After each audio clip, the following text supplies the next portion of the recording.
I ruined my sister's marriage, and I can't live with myself because of it. My younger sister and her husband, my brother-in-law, are/were like the greatest love story I have ever known, until I ruined their marriage. And I don't know how to live with the guilt. My family has cut all contact with me, and I can't even blame them for it. The guy who I was interested in also left me, and now I see him happy in a new relationship, but I can't but blame myself. About a year ago, I was on a hen weekend for my best friend in the big city. That's where my brother-in-law has a small overnight rental for when he works in the city. Him and I, decided to meet to exchange Christmas gifts because they were spending Christmas with his family and my sister was probably 30 weeks pregnant. They live a few hours away. He ran late at work, so I was already bar hopping with the girls, and when I texted him my location, that was the last thing I remember. I remember there were drugs and alcohol involved, and I woke up in my brother-in-law's bed in my underwear. Brother-in-law was livid because I have never taken drugs, and he thought I was stupid experimenting alone in a city that I didn't really know. He found me outside, passed out in a mini dress when it was below 0 degrees. I was covered in vomit as well, so he took me home.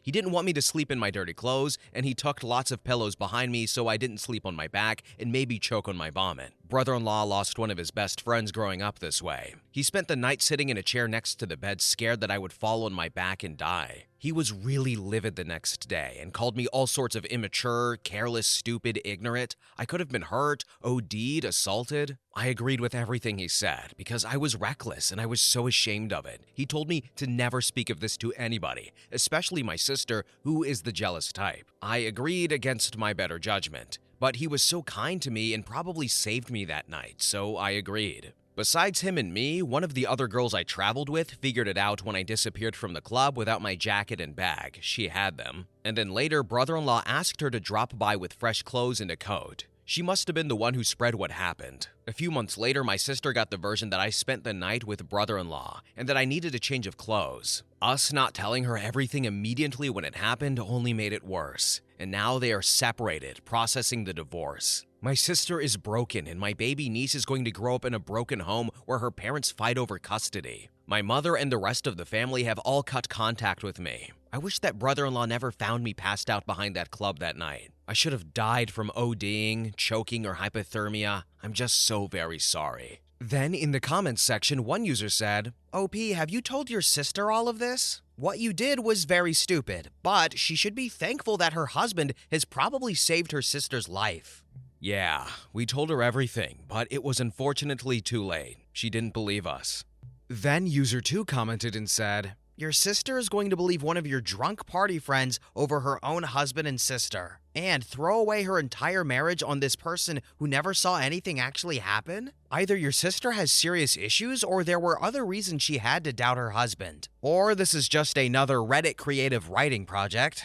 Then user 3 commented and said, "He should have called her and told her how he found you and kept contact with her the entire time. This isn't 100% on you." Then user 4 said, "The really dubious aspect of this story is why brother-in-law didn't immediately call his wife and tell her he found her sister passed out covered in vomit on the street outside of a bar. You find a family member in that situation, natural inclination is to immediately contact family members just to let them know they are safe. Immediately deciding that this is a secret we should tell no one is sketchy." And finally, user 5 said, "I have questions. Are you sure there wasn't some other issue between them as a couple and that they were not as fairy tale as everyone thought? Because how quickly your sister threw it away, and this line in particular has me thinking. You said, 'He told me never to speak of it to anybody, especially my sister because she is the jealous type.' OP, even if she was the jealous type, what is he trying to say here? That if your sister found out, she would think you, her sister, and her husband banged on this occasion? What? That is a bunch of crap. I mean, wouldn't your sister just be happy that you were safe? That you were with someone who you both trust? Why does drunk automatically equate something happening? Also, the speed at which he suggested that you keep it quiet,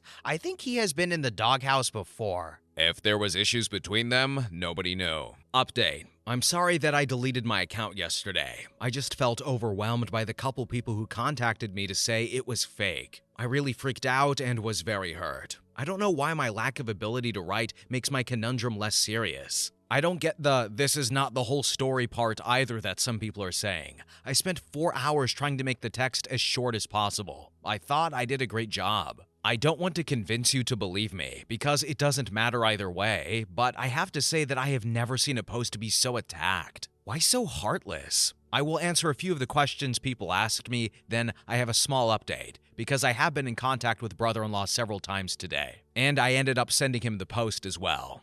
As to where everyone lives, I live in the same town as the rest of my family, 5 hours away from the big city. My sister and her husband live 2 hours away from the big city in the opposite direction, meaning we live 7 to 8 hours apart. Next, why I was alone that night. I wasn't. My friends were inside the club. I went out for some reason and passed out. The club is on a busy street and everyone was drunk at the time. Nobody was paying any attention. Brother-in-law found me because he recognized me. Why didn't brother-in-law talk to his wife, my sister, immediately? I don't know. I was passed out, and he said he knew her well. She would be suspicious anyway, and probably try to drive in the snow and still think we were up to something. Why I didn't go to a hospital? Well, drugs are illegal here, but brother-in-law didn't want me to get in trouble, and I think that he thought I was just very drunk. I could lose my job if I got it on my record that I had used substances. Was I roofied? No. Unfortunately, I remember that I was very drunk, and it sounded exciting to take a pill from a guy that one of my friends knew. It was all me and my stupidity. All my stupidity. Next, why didn't brother-in-law put a t-shirt on me or something? He had covered me up with the duvet while I was sleeping. When I woke up, he lent me his gym clothes. As for the update, I spoke to brother-in-law today. Someone here suggested a lie detector test. I really got very excited. Anyway, when I spoke to brother-in-law, he wasn't as excited. He told me that he would be brutally truthful with me now. He doesn't want to salvage his marriage. He said that these months have made him understand that my sister and him are wrong together. My sister was cheated on in her previous relationship, and according to him, she was punishing him for what the other dude did to her throughout their relationship. He never said anything because he loved her, and when it was good between them, it was great. That is the part we all got to see. The fairy tale kind of love. He was terrified when I spent the night in his place and wanted to do anything for her to not find out. What happened with me brought back his PTSD from his best friend's passing, and when my sister found out, he hoped that she would at least be understanding because she knew about his friend. Her unsupportiveness when he needed her made him realize that he didn't love her anymore. I sent him the post all the same. He apologized for some reason for what my mom did. She beat me because she believed my sister. I called him again and asked him if I could at least do the polygraph test to give to my sister as proof that I was innocent. He said that I should do what I saw fit. He said that all he wanted now is to fight for his daughter because my sister is trying to block him from getting custody. He also said that he has been dating a girl for a few weeks now. So that's it. He is moving on. I texted my sister that I was willing to do a lie detector test to prove that I was truthful. She didn't answer me. My mother did, however. She told me to leave my sister alone, or they would call the cops on me and get a restraining order. She also called me a junkie, and she threatened to rat me out to my workplace. I don't know if the guilt will ever leave me. There is no coming back from this, and everybody seems to be moving on. Maybe it's time for me to move on too. Then in the comments section, one user said, I hope hearing the truth about their relationship will help you realize that no matter if that night happened or not, they most likely wouldn't have had a fairy tale ending because their relationship wasn't as perfect as you thought. Your brother-in-law doesn't blame you, so try not to blame yourself. It wasn't your fault. The reason the rest of your family is blaming you is because they are refusing to see the truth. That's on them, not on you. I have been crying since. Brother-in-law told me not to tell my sister that he is dating. I'm so sorry, and this will probably break her. I don't think I could just shut these feelings down. It was all me. Then user 2 commented and said, I hope knowing brother-in-law realized his marriage was a dead end helps you move on. Your sister clearly has trust issues, and it's not your responsibility. If she would have trusted either you or her husband, they would still be married. This is not your fault. Again, your family sounds toxic, and as sad as it is, you're probably better off not trying to contact them. Treat yourself and try finding a way back to normality. Therapy is never a bad idea, even if it's just for a short while so you can hear from a professional that you did not ruin someone else's life. You needed help that night, and luckily you got it. That is it. All the best. Thank you. This is just all so unnecessary and hurtful. My sister will hate me even more once she finds out that brother-in-law is already dating. Damn, the sister got some big-time trauma, insecurity, trust issues. Yes, she was cheated on, but as the brother-in-law said, he's being punished for what the other guy did to her, and I feel like it's something in that ballpark area. The brother-in-law helped OP. The brother-in-law helped his wife's sister, and he's scared to tell her because he knew it would blow up into a confrontation. That is not a healthy dynamic, and that is not a healthy way to think. It is really unfortunate that OP can't prove her innocence because the family is like, hey, don't talk to us, but I hate those type of stories so much. The stories where someone gets accused of something or is put in a bad light, and then they try to defend themselves or explain the other side of the situation, and then the other people are like, yeah, I don't want to hear it. I've made up my mind. Bye. Oh, I hate those so much. But anyway, next story. Story number 2. Will I be the a-hole for canceling my brother's wedding? I, F31, have a brother, M28, who is hoping to get married to his fiancée, F25. They have been in a relationship for a long time, have kids and a house together, so she isn't someone who is new to the family. We are all European, but I own a gorgeous house in Colorado. It's in the middle of the mountains, surrounded by forests, has huge windows looking out on my acres surrounding the place. It is truly stunning and a dream come true. A couple of months ago, my brother came to me and asked me if they could use my house for a destination wedding. While I was hesitant to host a damn wedding in the house of my dreams, I can absolutely understand how my dream home is her dream venue. I told them they absolutely could, but had some rules, despite me not living there. No more than 25 guests. It is truly in the middle of nowhere, so guests would have to sleep at the house and I simply do not have room for more. Next, nothing permanent that alters anything in or around the house. No smoking indoors, and any damage done by them or the guests would have to be paid for.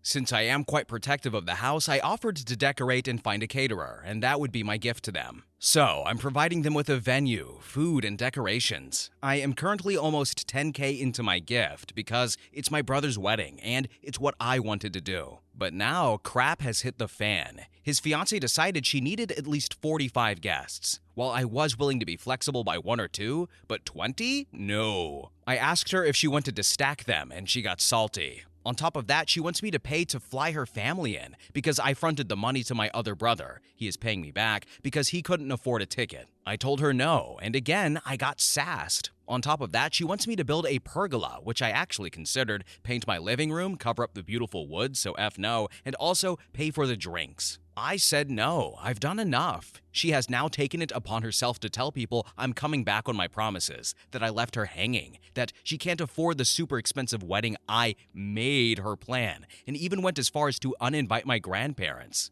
All of this done to just spite me. Her exact words were, "You wanted me to cut back on guests, so I'm picking your family." I'm getting at least 2 messages a day asking me why I'm ruining her wedding, asking if I'm jealous. Today, she called me to tell me that if I keep going out of my way to make her miserable, I and my rescues, 2 of my children that I adopted, would not be invited either. While I find it absurd that she thinks she can uninvite me from my own house, the fact that she referred to my kids as rescues has me absolutely fuming. I am considering canceling the whole thing, but I would be royally effing over my brother in the process, who has done nothing wrong. So, is her crap show overshadowing my need to protect my brother from a giant financial hole? I don't know. Also, to clarify, I do not live in Colorado. We all live in our home country in Europe. Then, in the comments section, OP was repeatedly asked about her second house and said, I bought this house after it had been on the market for close to 2 years. It was in complete disrepair, and I spent a little over a year of my life restoring, not renovating it, to its original glorious state. I have spent a lot of money, love, and time on this house, and had anyone wanted it, it would have been purchased somewhere in the 2 years it was on the market. By that logic, should I no longer buy that last block of cheese at the supermarket because someone else might want it? Not park anywhere because someone else could want to park there too? I might move into the home, I might not. Also, I'm happy to see that some of you are getting your cardio in by jumping to conclusions. The house is currently being used by a friend who needs to get back on his feet, and has been there for the past 8 months. I work hard for what I have, and if I want to spend it having the home of my dreams just in case I someday want to live there, that's my choice. Then one user commented and said, OP, does your brother know that she is behaving this way? Have you spoken to him about this behavior? I have. Almost everything goes through text message, so I screen grab the outrageous nonsense. He claims the pressure of planning a wedding has gotten to her and that I should try and be patient. And finally, user 2 commented and said, OP, how big is this house that you can accommodate up to 25 guests overnight?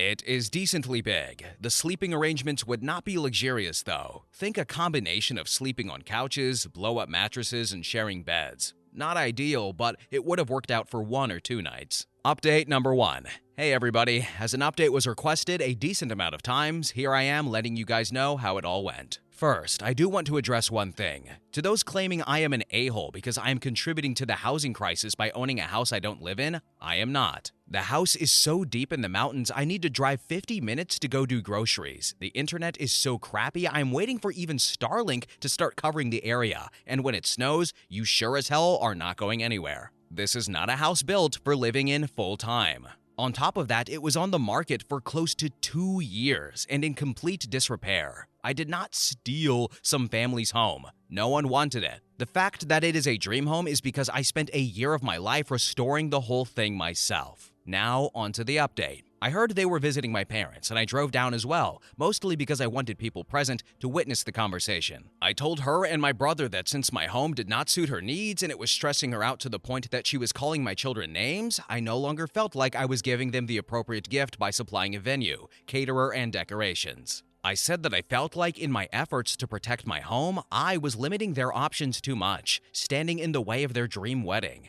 and as a result would no longer be hosting. My brother seemed relieved, admitted to not quite wanting a destination wedding, and that things got a little out of hand during the planning phase, and thanked me for my willingness to help and offered to pay me back for the deposits I'm losing, which I appreciated but declined.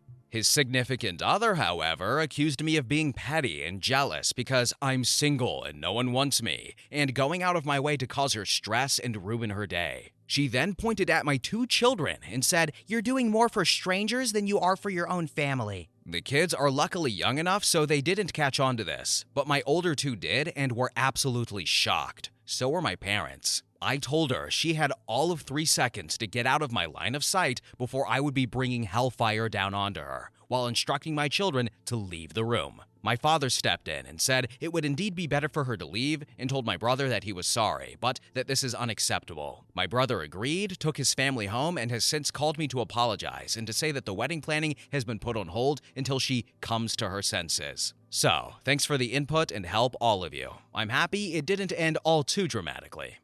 New update, 2 months later. Hi everyone, I have a bit of a need for advice. So, despite the wedding being postponed, the wedding, well, it was yesterday, and to my surprise, myself and all of my children were invited. I at first declined, but was eventually mellowed down by the fact that it was my little brother's big day. I went last-minute shopping, so we would be able to adhere to the dress code, and even texted the bride photos of the outfits asking, "Is this okay?" She was very civil, very polite, and even seemed grateful that we would all show up after all.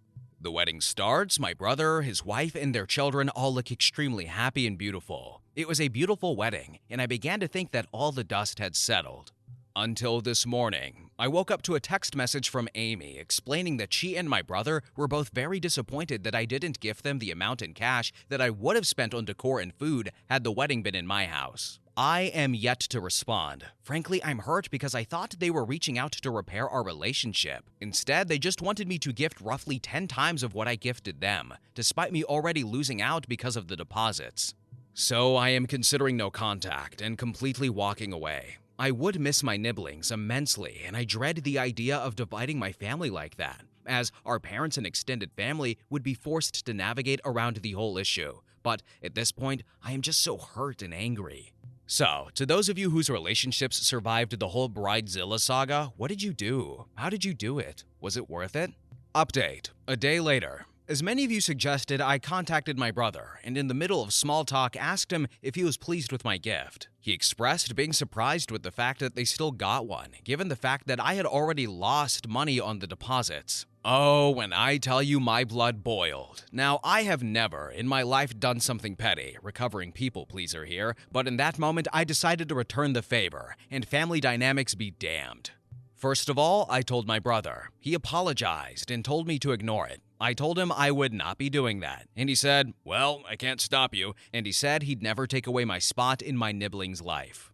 So, I screen grabbed everything and took it to social media. I tagged her, my brother, our parents, her siblings, and parents, and went on this incredibly passive aggressive, childish rant on how I wanted to avoid misunderstandings within my social family circle, and how I'm sorry, and how my efforts weren't to the bride's liking. My post went up about 3 hours ago, and the only message I've opened up so far is my brother's, stating, "So, you woke up and chose violence, huh?" He doesn't seem to care. I will be going no contact with my sister-in-law for the foreseeable future, and I am now 100% done with this nonsense. Thanks for all the advice. Alright, y'all, you know we like a little bit of petty revenge around these parts, and I'm gonna be honest, it's deserved, alright? I don't blame OP. The sister-in-law was being bridezilla on steroids, and she was being a choosing beggar. That's also a subreddit. But ultimately, and most importantly, it's OP's house, so it's OP's rules, alright? And if you're gonna have your wedding there, then you're gonna have to adhere. Same way if you had it at a wedding hall, or a hotel, or something like that. You adhere to the rules, and if you don't do that, well, get the hell out of here. And finally, I will say I love the way that OP spinned it in front of the whole family, saying, "Well, it doesn't seem like my home is suiting your needs, and I don't think I can be able to supply your venue and catering and decorations, so I'm unfortunately going to have to pull out. Sorry about that." Perfect. Anyway, next story.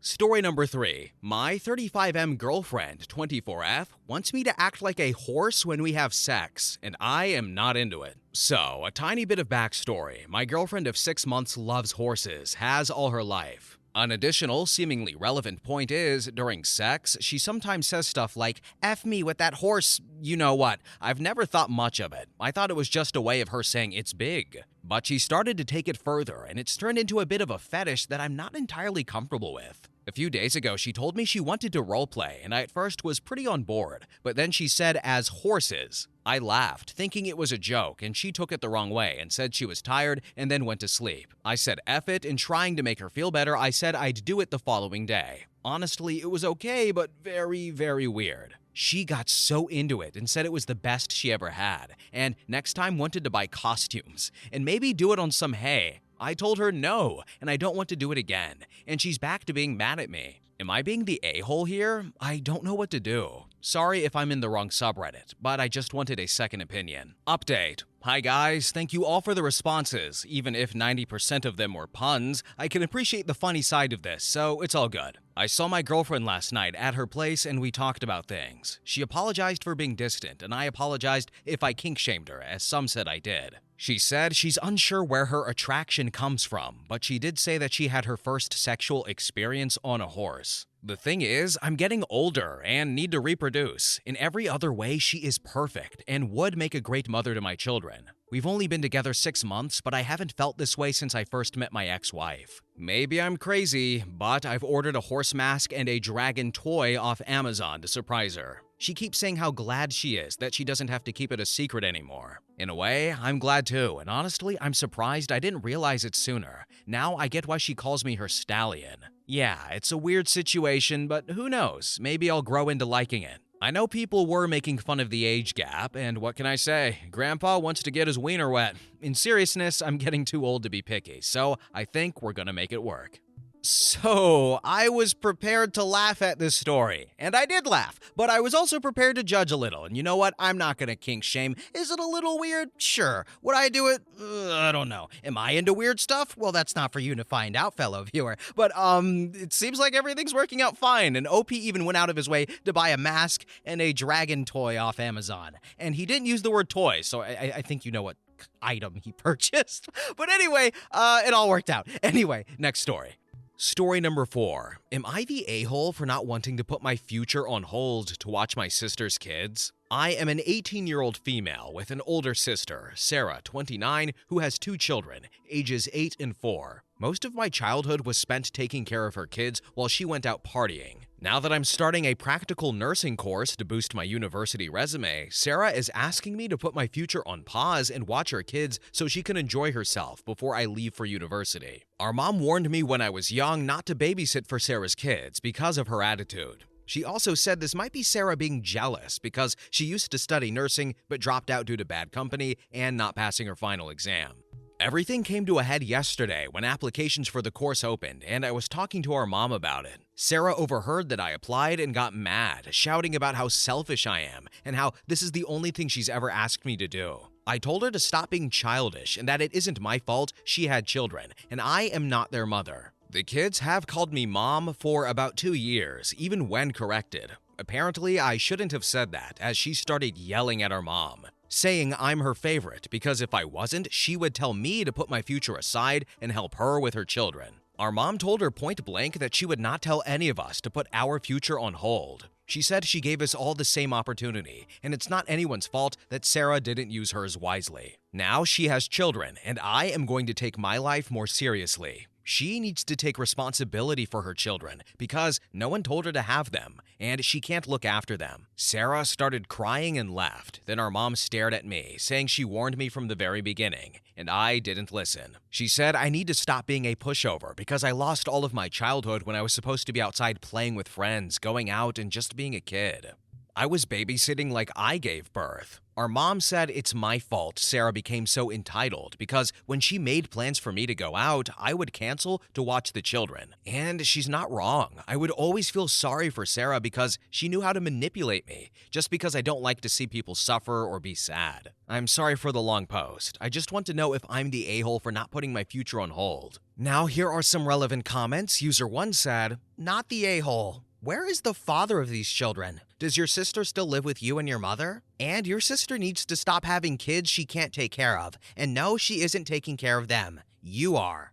So, my niece's father is working overseas, and I'm not sure about my nephew's father. Yes, my sister still lives with us. It's normal for us as we live in a family area, so everyone is related in some way. Then user 2 commented and said, "So, your sister had children and expects everyone to accommodate her so she can live the lifestyle of someone her age without children. You said that you told her to stop being childish and that it isn't your fault that she had children and you're not their mother. You are absolutely correct. They are her children. She is responsible for providing care, not you." Then user 3 commented and said, "Not the a-hole, but there is a whole lot of truth being laid out here in your post. First, Sarah is ridiculously entitled. Her children are her responsibility. You are sweet to help her, but you should not sacrifice your own future for her. Sarah is also projecting her own insecurities because she knows, deep down, that she has made some poor decisions in life. Instead of facing that and bettering herself, she is choosing to lash out. Second, your mom seems like a piece of work. That said, there is some truth to what she told both you and your sister. She is right to back you against Sarah's entitled attitude, and even though what she told you was harsh, there is a nugget of truth to it. Your mom likely realized that Sarah has entitlement issues many years ago. She was right to warn you against Sarah's entitlement, though I do think she should have stepped in much earlier than she did. It does seem like your mom needed to step up and defend you instead of just watching as you sacrificed your life for babysitting. Regardless, please make sure that you prioritize your future from here on out, not the a-hole." And finally, user 4 commented and said, "Not the a-hole. Your sister has been making you pay for her decision to be a parent so that she can go out and party. Do not give up your future plans for your sister. Her kids are not your responsibility. Better yet, refuse to watch them unless she pays you." Update. Thank you all for your support and kind words. It has been eye-opening. So, yesterday, after my sister left crying, she didn't come home immediately. She waited for her kids at school to be dismissed to pick them up. I know I should have expected her to try and poison them against me, but I really wanted to give her the benefit of the doubt that she wouldn't stoop that low. When they came home, the children were crying. They ran up to me, asking me not to hate them, and that broke me. My niece went into a panic attack because when she gets overwhelmed, she starts having them. I've brought her to a doctor before and she was diagnosed with ADHD and anxiety, so it takes a lot of my energy to calm her down, and someone with ADHD as well. I asked my mom to take the kids to my room, as that's the only place they feel safe when they are overwhelmed, and they were out of earshot. I went off on my sister then. I became a little personal with some of the things I said, but here's the gist of it. I said to her, "When will you grow up? You've had 7 to 8 years to run around, party, and do as you please while I've been raising your children to the point where they call me mom. When will you wake up and be the best mother to your children instead of going out drinking and jumping from one man to another? I am sick and tired of you. I'm not putting my life on hold for you. I've done enough for you. I love the kids, but as the only sensible role model they have, I'm doing this to show them it's okay to leave people behind. So get your crap together and be the best mother you can to those kids, because they are amazing. Do you think dealing with two children who have ADHD and are on the spectrum is easy? It's not. But I did do it without any help from anyone, not even mom, because she was always working, and I can't really blame her because my dad passed away, and she was the only one there to work and provide for my younger brother and me. So yeah, I basically raised 3 kids from age 11 till now, and that's going to change. And then I left her in the living room and called Tony and James, my nibblings' fathers. I explained the situation and I told them it's time for them to be a part of their children's lives. Like, they can't just send child support because children need their parents for proper development. Our 34-year-old brother Josh called mom and told her to have me pack my bags and move in with him until my program started. I'm going to write letters for my nibblings so their mom doesn't cause any more damage. I've made a list of things they like, how to get them to take their medicine, and how to calm them down. I even have a scrapbook of all our moments for each of them. I did later explain to them that I will always love them. I'm worried. Even though I taught my niece how to take care of herself and her brother, I don't want a repeat of my upbringing. They deserve more than that. My mom also apologized for neglecting me and not being a good mom. I have forgiven her. Later, after I helped my nibblings with their homework, bathed them, and put them to bed, and started my homework, my sister came into my room, asking if we could talk. I said yes. She apologized. She said she was jealous that I didn't make any wrong decisions, and she's going to send the kids to their father while she gets into rehab and therapy because her behavior isn't normal. And she's going to try and be the best mother she can. She thanked me for everything I did for her and the kids. I was crying at this point. I guess she just realized how hurt the kids are when she told them I hated them and what I was leaving. I told her she's forgiven, but not fully. She has to show me she will change. She hugged me and then she left. I guess this is a start. Even though it's small, it's still a change. Let's see how long it will last.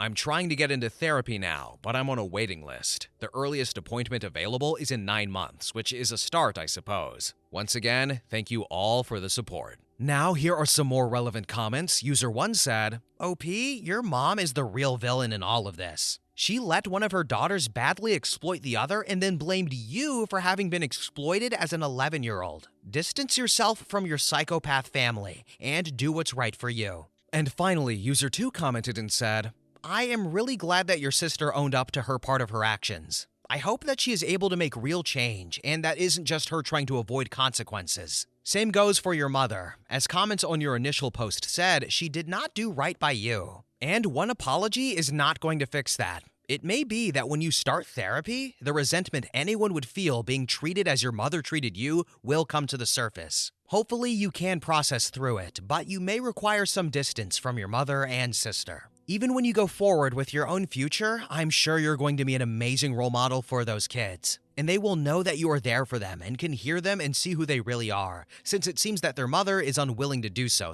far. Wishing you all the best in nursing school. I'm glad that your brother is able to house you so that you can put your best efforts towards your degree. So I got nothing to say, really. I think every point that I wanted to make is been addressed in this post. I probably would have added a bit more jokes. That's just me. But like that one commenter said in the original reading of the comments, you can tell that there's some sort of deep-rooted jealousy with the medical school connection. She's 29. She's out partying. She's giving her 11-year-old sister to watch her kids. Like, she made mistakes. OP didn't. All right? And now it's time for the sister to step up and take care of those 2 kids. Same goes for the dad. And hopefully that works out. But anyway, next story. Story number 5. My wife is not the mother she told me she would be, and I despise her for it. We have been together for 12 years, married for 8 of it. We have always had great dynamics. She told me she would want 2 to 3 children, and I was always more cautious due to my troubled childhood. This was a constant topic in the past. We talked about names for our future children. We had 3 girl and boy names chosen. When our first child was born a bit more than 4 years ago, I somehow opened up. Being a father made my life full. Everything I did was natural and seemed easy, and I was instantly ready for another child. I helped 50-50, even though I was working after 4 weeks leave, changing diapers, waking up at night, going for walks. However, she stopped wanting more. Even in the first 2 years of raising our baby girl, it was obvious she did not like motherhood. She could not sit down to play. She would rather pursue her hobbies. I would have to go on sick leave to take care of her because she would kind of burn out after a week of being alone with our daughter. I am working from home all the time, by the way. I even play with her during non-video meetings. I thought it could be depression, but my wife is cheerful, has hobbies, goes out with girlfriends. But if she has to be with the kid for 2 to 3 days due to a cold, then misery comes. It's also important to note that my wife and I both work in the same field. She is much smarter than me, but is lazy, would do the bare minimum, whereas I love the field, would do research, train myself, and because of this, I earn 3 times as much. She could do much more with her brain, but does not care, which is fine but still demands that I go on sick leave with our daughter. I would point out that her salary would not support our lifestyle and we could cook instead of ordering, but she does not want to. I feel like crap. My only support is my daughter, her smile and laughter. I could not put her through a divorce since I was from a broken family. I am jealous for the other mothers who love being with their children. Update number 1.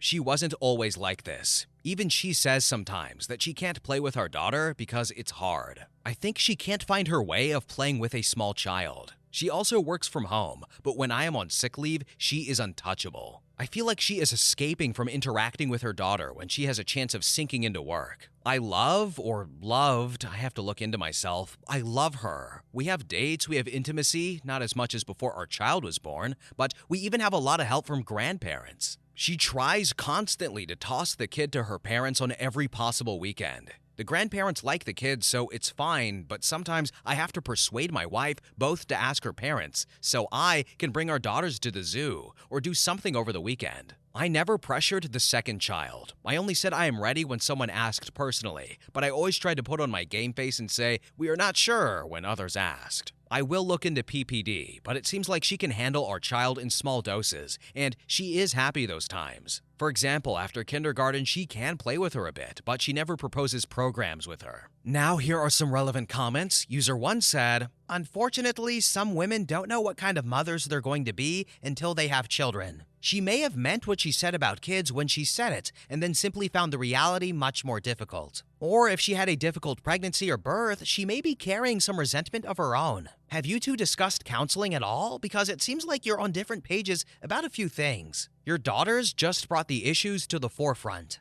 Then user 2 commented and said, "I'm surprised no one has brought it up that you said that your 4-year-old daughter is your only support? That is not a healthy way to look at your young child. You are their support. They are not yours. You are not their friend. You are their parent. This mindset is not healthy for you or your wife or your daughter. You're setting her up for enmeshment."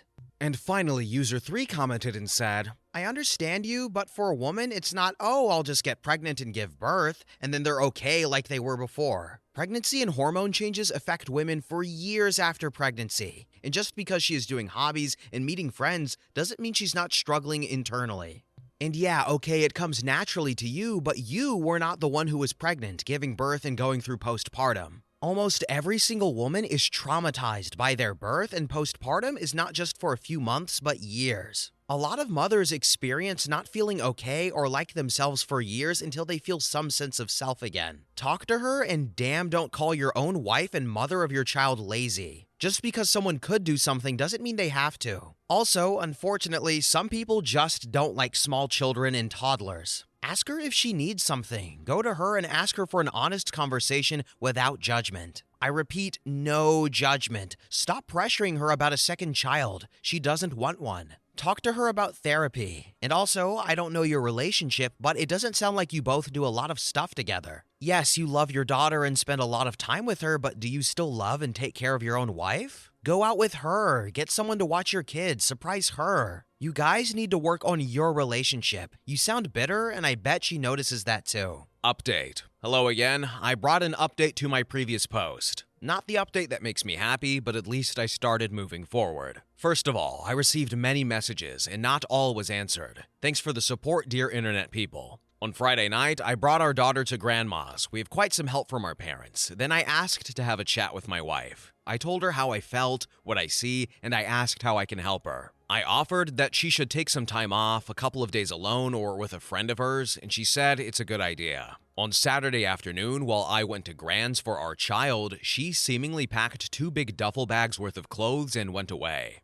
2 bags are missing, and lots of her clothes as well, so it's easy to do the math. I called her without success, but at least she answered my messages about at least saying goodbye to her daughter, to which she replied, "It's not about her." It has been some days now. My daughter asked where mom is a couple of times, and I always tell her something like, "She can't come home right now, but she loves you." But it feels like I'm lying to my daughter's face. I can't sleep, can't eat, even my in-laws have no info on what is happening with my wife. I will speak to a lawyer tomorrow and start documenting everything, as a friend of mine told me. Just to answer a couple of questions from the previous post, I'm not just playing with my daughter. I bring her to kindergarten and I bring her home every day too. I plan weekend activities, vacations, I wash more than my wife does. I planned date nights for my wife and I while grands came over or we brought our child to their place. So there was that. Keep safe all. Now here are some more relevant comments. User 1 said, "Whatever you do, do not let her do the in and out, back and forth bullcrap. Do not let her vanish for weeks or months at a time, pop back up for a visit or two, and then disappear again. That F's kids up badly. Either she's gonna be a mom or she's not." Then user 2 commented and said, "Has she communicated any of her feelings about this with you? Is motherhood different than she expected? I've read both of your posts, and it seems like she's checked out from your perspective. Documenting and contacting a lawyer are just going to be the first steps. If/when she comes back, your priority is going to be your child. Do not let her be alone with her at all. Especially if she has ever said anything to the effect of wishing you could go back to the way it used to be between you two. Even on the less horrific side, she could say or do anything that could cause your child to suffer greatly. I would recommend therapy for both of you. If your wife is a disinterested parent, I'm betting your child has already picked up and internalized something from it. It could be something small, like not trusting women because she knows that she can't rely on your mom." And finally, user 3 commented and said, "She clearly hates her child and has resentment towards you both. You got it right with the lawyer and documenting. You and your daughter are going to need therapy. This is the ultimate betrayal of trust, and now you have no support. Your daughter's smile can only do so much, and with mom gone suddenly, it may be harder for her to smile, and that's okay. I hate saying anything good about this, but at least she left without hurting your daughter physically. A lot of women don't feel that they can abandon their kids the way men do. Not all men, obviously. I just mean disappear easier if they want while remaining in denial. And some women will kill them instead. And that has apparently been on the rise." Story number 6. Am I the a-hole for ordering tequila shots for my work colleagues at Friday lunchtime? I, 26M, work in a busy lab, medical diagnostics, and every Friday we go as a team, 6 to 7 people, to a local sports bar to have a team-building lunch on the boss's company card.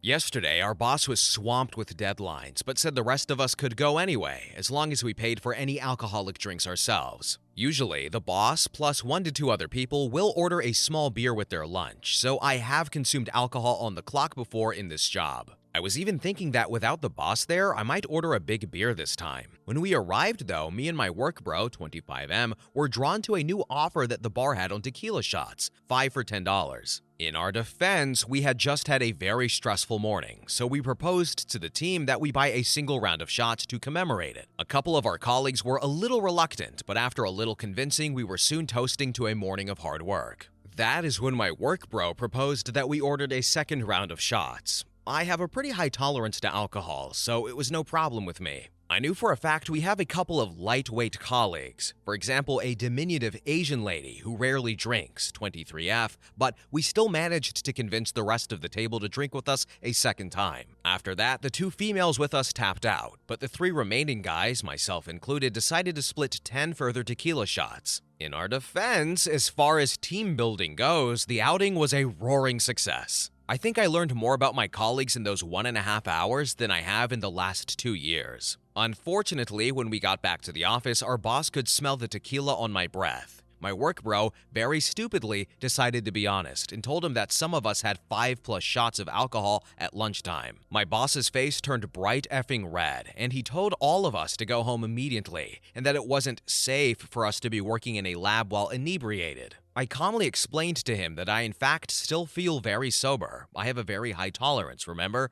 But he wasn't having it. I'm genuinely worried about what's going to happen on Monday morning. The 2 female colleagues called me and my work bro a-holes for taking it too far and getting everyone in trouble. I see their point of view, but on the other hand, we did have a really good time while at the bar. Help us out, Reddit. Who is the a-hole here? Now here are some relevant comments. User 1 said, "You are the a-hole. I'm pretty sure being inebriated while working in medical diagnostic labs is a felony. You should be thankful you weren't fired." Then user 2 commented and said, "You're the a-hole. 5 shots over 1.5 hours and returning to work in a medical lab. Frat days are over, bro." Then user 3 said, "God, I can't even imagine wanting to take 5 shots fully knowing I had to go back to the office. I would have been absolutely sloshed taking 5 shots in general, even if it was on a weekend night out with friends." Then user 4 commented and said, "You're the a-hole, OP, and the way you describe your other coworkers is gross. Females,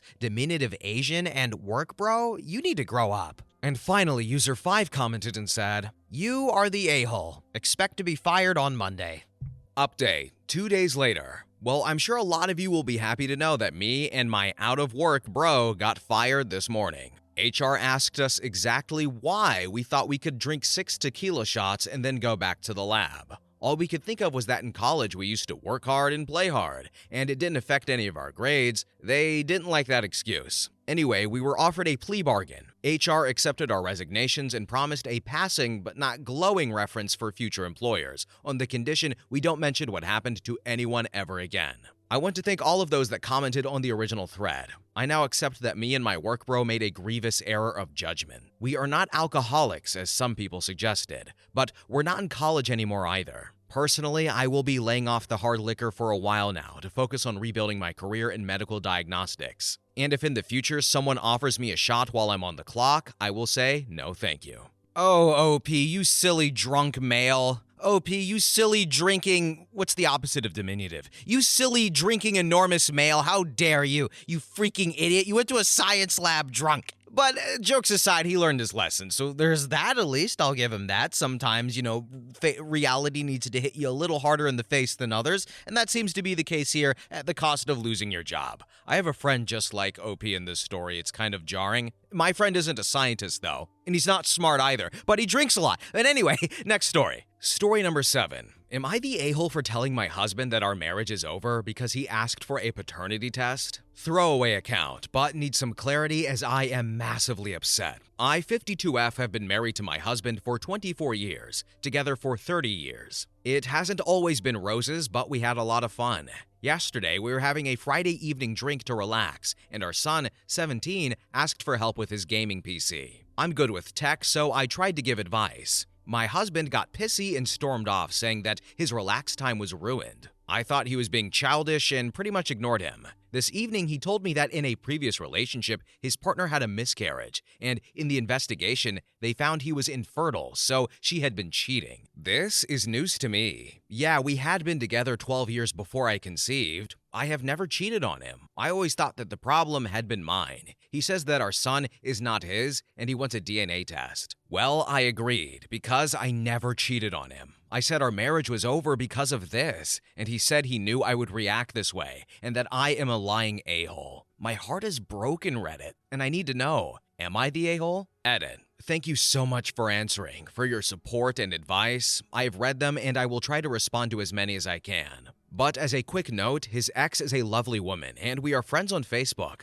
I will message her in the morning. The dementia angle suggested is a good one and deserves investigating. I'm not robot or AI. I wish I was, because then it wouldn't hurt so much. And yes, paternal uncertainty is something that women don't appreciate, but he should have said it before. I would have understood if he had raised it earlier, because it did take a while to get pregnant. He told me about the miscarriage with the ex, which is why I thought our fertility issues were mine. He never told me about getting his fertility checked. Also, I have worked in tech for the past 25 years. My son doesn't have my troubleshooting skills. His parting shot tonight was that he didn't say anything at the time because I needed a father for my kid. I pointed out that in previous heated arguments, I would have thrown that at him and left with my son if there was any doubt he was the father. He was the stap, and I didn't leave him under the turbulent times because I didn't want to leave our son. I will update you all when I can. Thank you. Then in the comments section, one user said, "So, his former partner had a miscarriage and then there was an investigation? There weren't/aren't investigations into the sperm of the father when the mother miscarries. I'm calling bullcrap on this story. There is either way more up to it or he is up to something." Yeah, I'm going to ask his ex in the morning. Then user 2 commented and said, "Not the a-hole. If he believed he was infertile, why did he try for a kid with you without sharing that for 12 years? Then why did he wait another 17 years after your son was born to verbalize that he thinks it isn't his kid?" Yeah, for about 5 years, I didn't take contraception. We decided to sell up and go traveling when I got pregnant. I thought it was because we had decided our life was going somewhere else. Also, I'm seeing some people in the comment section suggesting that my husband pay for it. I don't mind paying for it. My son can't be anybody else's unless there was a mix-up in the hospital. Then user 3 said, "This is truly one of the more bizarre posts I have read on Reddit, and that is saying something. Is this how he usually behaves? Because this screams of unknown context." My husband can be a little unstable when we are arguing. Nothing violent, but sometimes I think he is looking for cruel ways to hurt me. I usually forgive him, but this is a step too far. Then user 4 commented and said, "Not only that your son was there and he's going to be going upside down emotionally over this, I'm hoping he didn't hear this. This has got to have him confused and upset if he did, mad at his dad for saying all of that. I can't imagine staying after that. I'd hand him the results and tell him it's over for sure." Thank you for your support. I have had to tell my son because I cannot secretly do a DNA test on a 17-year-old. If he was suspicious, it would have been easier on a baby or a toddler.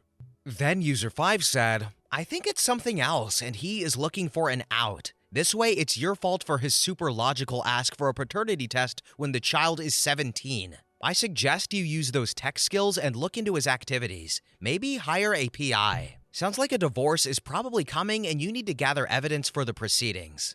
My husband isn't tech savvy and doesn't have an email. His smartphone uses my account, and he isn't on social media at all. Does your husband have any other medical issues which would explain this sudden problem? Any other symptoms of a wider issue? He had cancer 6 years ago, but I had a hysterectomy 4 years ago. It wasn't like we were thinking we'd have any other children. Not the a-hole. Was he thinking your son is not his all this time? I would do it and then get divorce. Has he been a good father? That's quite a bomb he has been keeping. He probably recently cheated. This happened recently and now he thinks your son is not his. What a loser. They were best friends when my son was little and my husband was the stay-at-home parent. Obviously, teenagers are different and they don't always get on.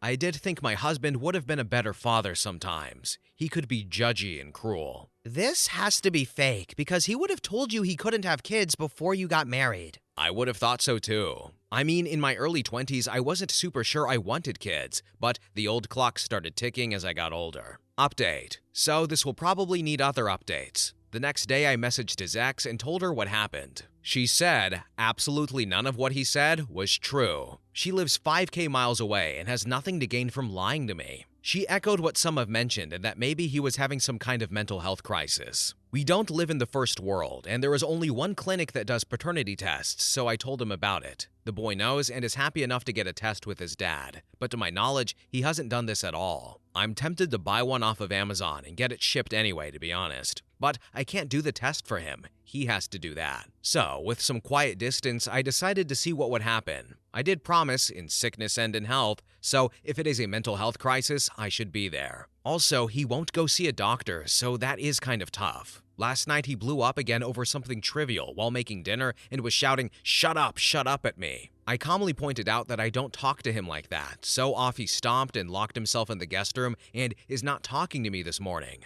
I really think it is starting to look like a mental health crisis. I'm not sure what else to do other than to try and be calm and try not to let him upset me. Edit. Thank you everybody for all your comments, support, and advice. I tried to speak with him this evening, tried to be calm and just ask. Did not get any answers. Suggested therapy or medical evaluations, but he said that it was just me looking to blame him in a circular way. Suggested we both go for therapy, but he wasn't up for that. I just got to keep my wits and get my kid out of here when he graduates. Also, our families don't live near us. We are from the first world, but we live in the third. We don't have any family anywhere near here. He doesn't work, and he doesn't have friends nearby. I have animals to care for and a feral cat colony. I can't walk out, and he has nowhere to go either. My husband has never been violent, but I won't stick around if he ever showed that side. Thanks for all your concerns. Love and hugs from across the internet. So I will be real with you guys. I was prepared to roast the father slash husband, but we've gotten a few of these stories before where something just doesn't seem right, and I'm willing to bet my money that it is some sort of mental health crisis. But at the same time, they don't live anywhere with like tons of medical access. There's no friends or family nearby. There's one doctor, and he's not he's refusing to go to the doctor. He's refusing to go to therapy and get himself checked out. So, OP is put in a tough position. She has to protect her several cats. I didn't really catch that part, and her son and herself. And it's a tough situation. So maybe we'll get an update down the line. It didn't really seem to be resolved, but we read updates here all the time. And hopefully everything works out for them. But anyway, guys, we are at the end of the video, and you can say it with me if you want, but thank you so much for watching. Have a good day, and bye-bye!